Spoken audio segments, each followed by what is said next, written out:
திருமுருகனுடைய திருத்தலங்கள்ல தொன்மை வாய்ந்த தென்பழனியில பழனியாண்டவனாகவும், அவரே சென்னையம்பதியில கோடம்பாக்கம் வடபழனியில வடபழனி ஆண்டவராகவும், வேண்டுவோருக்கு வேண்டும் வரங்களை அளித்து கலியுக வரதனாகவும் எழுந்தருளியிருக்காரு அருள்மிகு ஸ்ரீ வடபழனி ஆண்டவர்.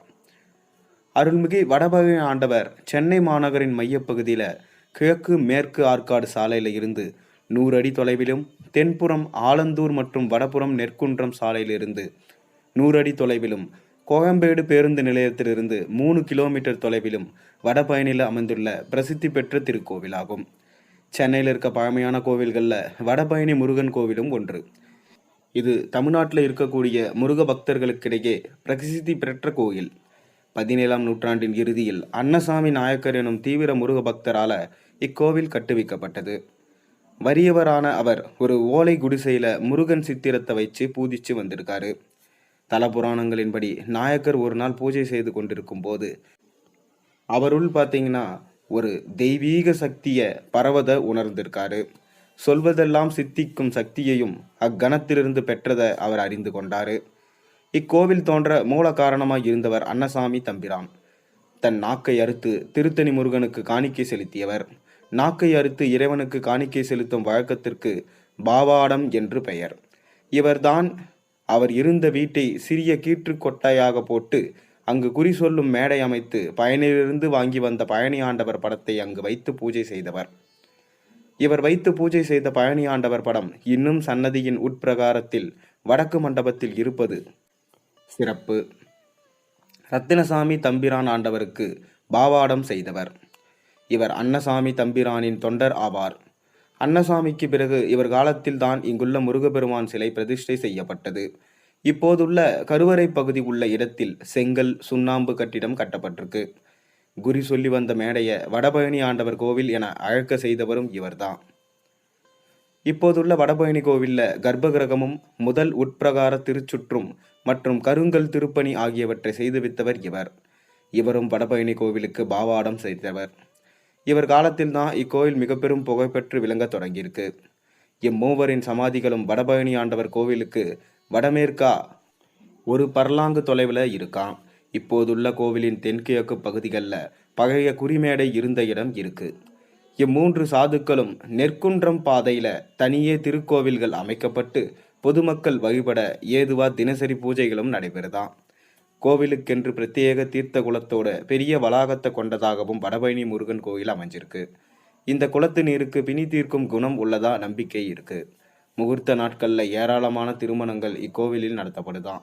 பயணிக்கு செல்ல இயலாதவர்கள் இங்கு தங்களின் நேர்த்தி கடன்களையும் செலுத்தி வழிபடுறாங்க. இத்தலத்தில் பாத ரட்சியையுடன் அதாவது காலணிகளோட முருகன் அருள் பாலிப்பது சிறப்பு. இந்த கோவிலோட அமைப்பு, இந்த கோவில் தெற்கு கிழக்கு மேற்கு ஆகிய திசைகளில் கோபுரங்கள் இருக்கு. கோபுரங்களில் சிவன் மற்றும் முருகனின் வடிவங்கள் சுதை சிற்பங்களாக காட்டப்பட்டிருக்கு. கிழக்கில் ராஜகோபுரம் 112 அடி உயரம் இருக்கு. ராஜகோபுரத்தை அடுத்து பலிபீடமும் கொடிமரமும் அமைஞ்சிருக்கு. கருவறை, அர்த்த மண்டபம், மகாமண்டபம், திருச்சுற்று மண்டபம், வாகன மண்டபம், உற்சவர் மண்டபம், கல்யாண மண்டபம் ஆகியவை இக்கோவில்களின் கட்டிட அமைப்பை வெளிக்காட்டி கொண்டது. இக்கோவிலில் கருவறை சதுர வடிவில் இருக்கு. கருவறையில் முருகன் நின்ற கோலத்தில் காட்சியளிக்கிறாரு. அர்த்த மண்டபத்தின் இருபுறமும் வாயிற்காவலர்கள் சிற்பங்கள் இருக்கு. நுழைவாயிலின் மேற்புறம் யானை திருமகள் உருவம் அமைக்கப்பட்டிருக்கு. கருவறை திருச்சுற்றுல விநாயகர், தட்சிணாமூர்த்தி, சண்முகர், சண்டிகேஸ்வரர், துர்க்கை, வீரபாகு, வீரபத்திரர், பைரவர், காளி, வையாபுரி பாண்டியன், தேவார மூவர், மாணிக்கவாசகர் ஆகிய திருவுரங்கள் வழிபாட்டில் இருக்கு. மேலும் நடராஜர், முருகன், வள்ளி, தேவசேனை, சிவகாமி, விநாயகர் ஆகிய செப்பு திருமேனிகள் விழா காலங்களில் உலாவும்படிமங்களாக வழிபடப்படுது. திருச்சுற்றுல அங்ககாரகன், சண்முகர், மீனாட்சி ஆகிய தெய்வங்களும் சிற்றாலயங்கள் வடக்கு பக்கத்திலும், அருணகிரிநாதர் மற்றும் அனுமன் சிறு கோவில்கள் கிழக்கு பக்கத்திலும் அமைஞ்சிருக்கு. ராஜகோபுரத்தின் எதிரே திருக்குளம் அமைஞ்சிருக்கு. தலமரமான அத்திமரம் வடகிழக்கு மூலையில் அமைஞ்சிருக்கு. கருவறை விமானத்தின் தாங்குதளம் 6 அங்கங்களாக உபானம், ஜெகதி, முப்படை, குமுதம், கண்டம், பட்டிகை முதலிய உறுப்புகளை பெற்று விளங்குது. சுவர் பகுதியில் வேதிகை உறுப்பு காணப்படுது. மேலும் அரை தூண்கள் அழகு செய்கின்றன. கருவறை விமானத்தின் சுவர் பகுதி கோட்டங்களை பெற்று விளங்குது. இக்கோட்டங்களில் தென்புறம் தட்சிணாமூர்த்தி விநாயகர், வடபுறம் துர்க்கை ஆகிய இறை வடிவங்கள் இடம்பெற்றிருக்கு. மேலும் பார்த்தீங்கன்னா வாகன மண்டபத்தில் மயில், பூதம் ஆகிய வாகனங்கள் இடம்பெற்றிருக்கு. திருச்சுற்றுல வடபுறம் உள்ள திருமண மண்டபத்தில் மேடை போன்ற அமைப்பு காட்டப்பட்டிருக்கு. இங்கு திருமணங்கள் நிகழ்த்தப்படுகின்றது. திருச்சுற்று முழுவதும் முழுத்தூண்களால் அலங்கரிக்கப்பட்டு மண்டபங்களாக பிரிக்கப்பட்டு காட்டப்பட்டிருக்கு. மகா மண்டபத்தின் முன்புறம் அடியவர்கள் நின்று வணங்கத்தக்க முறையில் அமைக்கப்பட்டிருக்கு. மகா மண்டபத்தின் மேற்கூரையின் விதான பகுதியில் முருகனின் பிறப்பு முதலான திருவிளையாடல்கள் ஓவியங்களாக தீட்டப்பட்டிருக்கு. முருகனின் பிறப்பு, கார்த்திகை பெண்கள் வளர்ப்பு உள்ளிட்ட திருவிளையாடல்களும் முருகனின் அறுபடை வீடுகளான திருத்தலங்களும் ஓவியங்களாக வரையப்பட்டிருக்கு. அதாவது இங்கே என்னென்ன திருவிழா கொண்டாடுறாங்கன்னா சித்திரை தமிழ் புத்தாண்டு, கிருத்திகை, சித்ரா பௌர்ணமி, வைகாசி விசாகம், 11 நாட்கள் வீதி உலா, பெருந்திருவிழா, ஆனி, ஆடி, ஆவணி, சுவாமி வீதி உலா, ஐப்பசி கந்தசஷ்டி 6 நாட்கள், பங்குனி கிருத்திகை, லட்சார்ச்சனை 3 நாட்கள், தெப்பத் திருவிழா 6 நாட்கள்.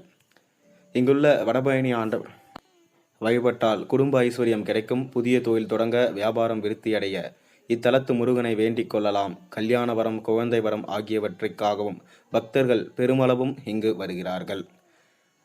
மேலும் இங்கு முடி காணிக்கை, வேல் காணிக்கை, ரொக்கம் போன்றவற்றை உண்டியலில் செலுத்துகிறார்கள். நீங்கள் உங்களுக்கு ஏதாவது நேர்த்தி கடன் இருந்துச்சுன்னா இங்கே வந்து செலுத்துங்க. மேலும் ஏதாவது நடக்கணும்னாலும் இங்கே வேண்டிக்குங்க. இன்று இந்த கோயிலின் வரலாற்றை தெரிஞ்சு கொள்வதில் மிக்க நன்றி.